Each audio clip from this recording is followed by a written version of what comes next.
Yo guys, Jonathan here, and this is why the 2016 MacBook Pro should remove Pro from its name. Now specifically, I'm talking about the 13-inch baseline MacBook Pro, and before I jump in, regardless of what I think it should be called, there are some pro things about this laptop. For starters, performance is better than you might think, which might be confusing because one of the biggest complaints I've seen about these MacBook Pros is that they're overpriced and underpowered. The perception of value and the idea of more for less only really means something if that more yields something tangible. Take this 13-inch MacBook Pro for example, which runs $1499. Inside you're getting a 2 GHz i5 CPU, 8 gigs of RAM, Intel Iris Graphics 540, and a 256 GB SSD. Now for comparison's sake, the HP Spectre X360 runs $1299, and inside that you're getting a 2.7 GHz i7 CPU, 16 GB of RAM, Intel HD Graphics 620, and a 512 GB SSD.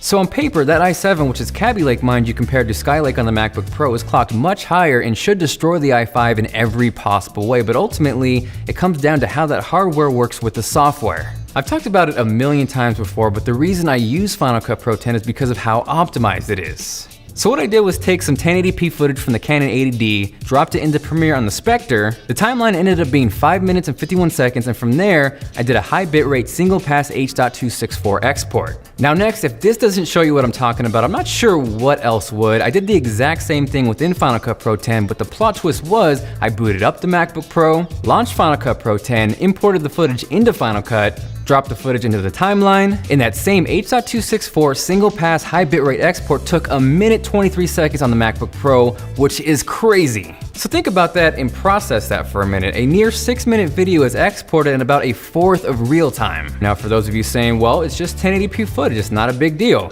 Well, that same exact footage took nearly 9 minutes on the Spectre and Adobe Premiere. At this point in the video, this is where you come in and say, well, why don't you compare apples to apples? Why don't you compare Premiere versus Premiere? And that is not the point. With the MacBook Pro, you're not necessarily just paying for hardware, you're paying for the software experience that comes with it. So for all of you out there who edit and create video, it would be a disservice if I didn't show you an option that worked really well. If you could get the end result but do it in a fraction of the time, why would I not show you that? On the flip side, this doesn't mean I don't like the HP Spectre. I think it is a fantastic laptop. It's just an example of why specs don't always mean everything. Another thing that you would never notice just by looking at this MacBook Pro is how fast the SSD is. In terms of fancy tech talk, the MacBook Pro writes around 1300 megabytes per second. It broke Blackmagic's speed test at 2000 megabytes per second, and actually it should be closer to 3000. Using the HP Spectre again as an example, that writes around 600 megabytes per second and reads around 1600. Now what the heck do all those numbers mean?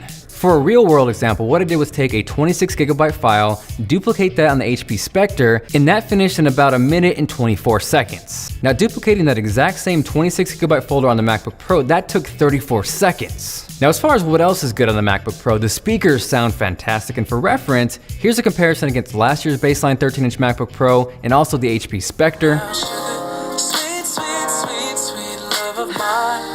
You're the love of my sugar, you're the love of my life. Sweet, sweet, sweet, sweet love of mine. You're the love of my sugar, you're the love of my life. Oh, you are sweeter with time with you. One and only, you're the love of my sugar, you're the love of my life. Oh, you are.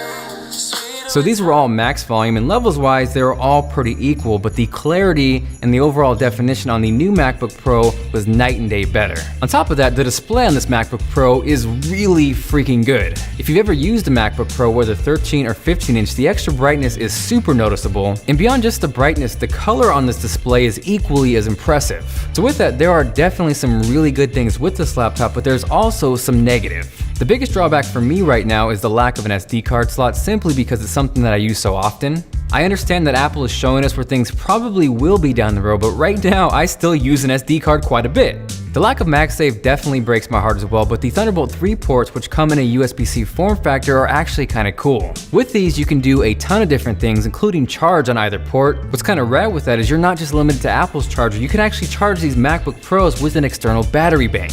From there, you're able to output both video and data simultaneously, which is really cool in a dock type setup. And lastly, with Thunderbolt 3, you're also unlocking USB 3.1. So for example, I edit quite a bit off an external SanDisk SSD. With the older MacBook Pros, that capped out out at USB 3.0, so the read speeds were around 400 or 500 megabytes per second. And on the new MacBook Pro with a single USB-C to USB-C cable, that unlocked the full potential and the read speeds were around 800 megabytes per second. Now through all the good and the bad, the absolute biggest problem I have with this MacBook Pro is the name. It is confusing as hell. Right now, if you walked into an Apple store looking for a 13-inch MacBook Pro, this is the question you're gonna get. Are you looking for a 13-inch MacBook Pro with 2 Thunderbolt ports and no touch bar, or a 13-inch MacBook Pro with 4 Thunderbolt ports and a touch bar? Are you kidding me? For most of you out there who are familiar with technology, I'm sure it's not a big deal, but the second mom walks in there, she's not gonna know what to do. So with that, it would have been way simpler if this 13-inch MacBook Pro was simply the 13-inch MacBook. With that, it would be the perfect lineup. The 12-inch MacBook is 1 port, the 13-inch MacBook is 2 ports, and if you want 4 ports, go to the 13 or 15-inch MacBook Pro. At the end of the day, a Pro label on something shouldn't dictate how you use a laptop or what you do with it, and more than anything, I think it's a slap in the face towards the 12-inch MacBook. That is a surprisingly capable machine, and I don't think if this was called the 13-inch MacBook, it would make it any less valuable. Take the Pro name off of it, drop the price slightly, have it live alongside the 12-inch MacBook, and call it a day. Now, for anyone out there who agrees with me and potentially wants a new MacBook Pro, I teamed up with Dan and Lincoln over at What's Inside. Not only are we giving away a brand new 13-inch MacBook Pro, but also 2 Apple Watches as well. Now to enter, all you gotta do is make sure you're subscribed here on this channel, so go ahead and hit that subscribe button if you haven't yet, and then from there, head over to the What's Inside channel, check his video right here, where he actually dropped a MacBook Pro out of a helicopter, which is kinda nuts. Don't worry, that is not the MacBook Pro you're winning, you're getting a brand new one, so if you're down to win one, make sure to smash that like button. This is Jonathan, and I will catch you guys later.